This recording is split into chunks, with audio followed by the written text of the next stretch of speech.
Lakshmi vlogs. ఈరోజు మీకు మునగాకు కొబ్బరికాయ కర్రీ తయారీ విధానం చూపించబోతున్నాను. ముందుకైతే మునగాకుని నేను చెట్టు దగ్గర నుంచి తీసుకుంటున్నాను. మా హస్బెండ్ అయితే తీయమని చెప్పాను, తనైతే తీస్తున్నారు. నాకు చెట్టు నుంచి ఈ కాడలను అయితే తీసి ఇచ్చారండి. మళ్ళీ మాకు చూసారు ఎంత ఫ్రెష్గా ఉందో. నేను కాడల నుంచి లీవ్స్ని అయితే సపరేట్ చేసేసుకుని ఒక బౌల్లో వేసేసుకున్నాను. తర్వాత కొబ్బరికాయ అయితే కొట్టిపించుకున్నాను. అందులోంచి వాటర్ తీసేసుకొని కొబ్బరికాయ తురుము తీసుకుని దాన్ని పెట్టేసుకొని నేనైతే రెడీ చేసేసుకున్నానండి.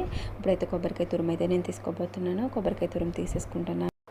కొబ్బరి తురుము అయితే తీసుకుంటున్నాం కదండి. తీసుకున్న తర్వాత అయితే అది అయితే నేను అమెజాన్లో ఆర్డర్ పెట్టుకున్నానండి.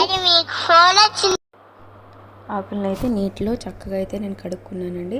ఒక 3-4-5 టైమ్స్ అయితే వరకు కడుక్కోవాలి, ఎందుకంటే మునగాకు త్వరగా పురుగు పడుతుంది కాబట్టి నేనైతే కడుక్కున్నాను ఫ్రెష్గా. తర్వాత పెనం పెట్టేసుకుని దానిలో ఆయిల్ పోసేసుకున్నాను. ఆయిల్ పోసుకున్న వెంటనే ఏం చేశానంటే ఉల్లిపాయలు, పచ్చిమిరపకాయలు అనేది వేసుకున్నాను. కొంతమంది అయితే తాలింపు వేసుకుంటారండి. స్టార్టింగే తాలింపు సరుకులన్నీ వేసుకుంటారు. నేనైతే ఇలా వేసుకోవట్లేదు. నేనైతే ఇలా వండుతున్నాను. నా స్టైల్ అయితే ఇది. తర్వాత మునగాకు లీవ్స్ని అయితే నేను అందులో వేసేసుకున్నాను. ఆకులను అయితే అందులో వేసేసుకున్నాను. చక్కగా ఆకులను అన్నిటినీ కూడా అందులో పేర్చేసుకోవాలి. ఎత్తుగా సరిపోదు అన్నట్టు అనుకోవద్దు, ఎందుకంటే అది దగ్గరికి అయ్యే చిన్న చిన్నగా ఆకులని దగ్గరికి అయిపోతాయి కాబట్టి కర్రీ అనేది చాలా తక్కువ అవుతుందండి. ఎక్కువ లీవ్స్ అయితే తీసుకోవాలి. ఇదైతే ఫుడ్కి మీకు హెల్త్కి అయితే చాలా మంచిదండి. ఒక్కసారి ట్రై చేయండి, మీకే తెలుస్తుంది. పొట్టలో ఏ ఉన్న నుసి పురుగులు అంటారు కదండి, అది ఏ పురుగులు ఉన్నా ఏ ఉన్నా సరే చక్కగా అయితే పోతుంది. చూసారా, మగ్గిన తర్వాత వాటర్ అనేది నేను వాటర్ పోసుకోలేదు స్టార్టింగ్ అయితే. చూడండి వాటర్ అయితే ఎలా వచ్చేసిందో బయటికి. అందులో ఉన్న వాటర్ అంతా బయటకు వస్తుంది. అలా మగ్గించుకొని మళ్ళీ మూత పెట్టుకొని మళ్ళీ మగ్గించుకోవాలి. లైట్గా వాటర్ అనేది వేసుకోవాలండి. వేసుకున్న తర్వాత చూసారు కదా, ఒక 80% వరకు అయితే మగ్గింది. దాని తర్వాత నేను ఏం చేసుకున్నానంటే ఈ తురుముని, ముందుగా తీసుకున్న తురుముని అయితే నేను అందులో వేసేసుకున్నానండి.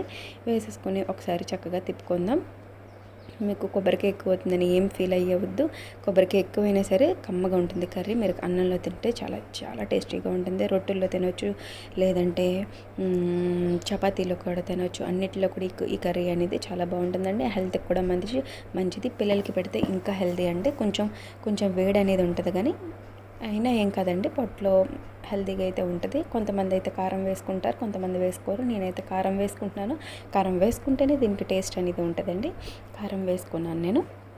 కారం వేసుకొని ఒకసారి అయితే కలిపేసుకున్నాను. వీక్ ఒకసారి అయినా సరే ఇది ట్రై చేయండి. వీక్లీ వన్స్ అయినా సరే ట్రై చేయండి. చాలా త్వరగా అయితే అయిపోతుందండి, ఈజీగా అయిపోతుంది. చూసారు కదా, నేను కారం వేసుకున్న తర్వాత ఎలా కలుపుకుంటున్నానో. కలిపేసుకున్న తర్వాత కొంచెం నేను ఉప్పు కళ్ళు అయితే తీసుకున్నాను. సాల్ట్ అయినా వేసుకోవచ్చు. ఉప్పు కళ్ళు అయినా సరే కరిగిపోతుందండి, ఏమీ కాదండి. నేనైతే ఉప్పు కళ్ళు వేసుకున్నాను. ఉప్పు కళ్ళు వేసుకుని తగినంత ఉప్పు వేసుకొని నేను కలుపుకుంటున్నాను. మునగాకు తెలగపిండి కూడా బాగుంటుందండి. నువ్వులతో చేస్తారు కదా తెలగపిండి అంటే. మేమైతే తెలగపిండి అంటాం, మరి మీరేమంటారో నాకు తెలియదు. తెలగపిండి ములమాకు కూడా అందులో రొయ్యలు వేసుకున్నా సరే చక్కగా ఉంటుందండి. సేమ్ ఇలాగే ప్రాసెస్. నేను ఒకరోజు అయితే మీకు అది కూడా మీకు చూపిస్తాను. ఇప్పుడు మగ్గడం కోసం మూత పెట్టేసుకున్నాను. దాన్ని ఒక 10 minutes అలా వదిలేసిన తర్వాత చక్కగా దగ్గర మంచి స్మెల్ అయితే వస్తుందండి. రెడీ ఎండింగ్లో ఎంత మంచి స్మెల్ అంటే, ఇప్పుడు చూడండి రెడీ అయిపోయింది కర్రీ. బాగా మగ్గిపోయిన తర్వాత నేను ఇంకొక చిన్న దాంట్లో అయితే నేను తాలింపు వేసుకుంటానికి సెట్ చేసుకుంటున్నాను. ముందుగా ఆయిల్ వేసుకొని వెల్లుల్లిపాయలు వేసుకోవాలండి. వెల్లుల్లిపాయలు, ఎండుమిర్చి చూసారు కదా, ఇలా మగ్గాలి. మీకు తెలియదు ఏముంది, తాలింపు పెట్టుకున్నాం మనం అన్నిటిలోకి, చారుల్లోకి, పోపుల్లోకి, ఎందులోకైనా సరే మేము ఎలా తాలింపు పెట్టుకుంటామో అలాగే పోపు దినుసులు వేసుకుని తాలింపు పెట్టుకుంటాం కదా, అలాగే వేసుకోవాలి. నేనైతే ముందుగా వేసుకుని ఇది ఎల్లుల్లిపాయ మగ్గిన తర్వాత అది నూనె అనేది టేస్ట్ అవుతుంది కాబట్టి ముందుగా ఎల్లుల్లిపాయలు అన్నీ వేసుకున్న తర్వాత తాలింపు సరుకులు తాలింపు అంటే రెడీ అయిపోతుందండి. చూసారు కదా, ఇలా మీకు కొబ్బరికాయ ములమాకు చూపించాను. ఇంకా మీకు వీడియోస్ కావాలంటే please like, share and subscribe అండి.